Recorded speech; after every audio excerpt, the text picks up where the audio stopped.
In the era of industrial revolution, temperature is the steering point of material transformation.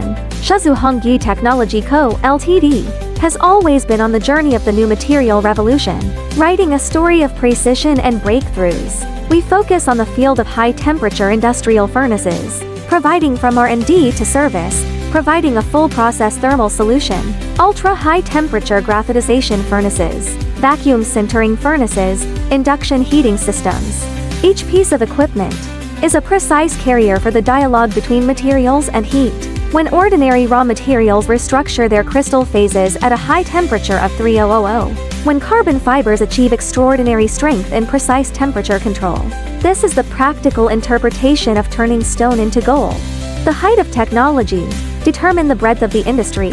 Hongyi relies on Zhuzhou's profound industrial foundation and a team with 20 years of industry experience, guided by the principle, virtue for excellence, benefit for the world. We not only build equipment, but also build trust.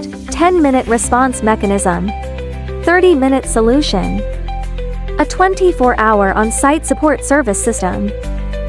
Let technological innovation truly translate into customer productivity. From new energy battery materials to special ceramics, from hard alloys to nanomaterials, Hongyi equipment has become a key link in the global new material industry chain. Equipment is exported to Europe and Southeast Asia. Our service network covers the whole country. We gain international market recognition with strength. Here, we are forging not only the framework of industrial equipment, but also the future form of materials. Hongyi Technology promote industrial evolution through thermal engineering innovation. We sincerely invite you to join us to jointly open a new era of materials technology.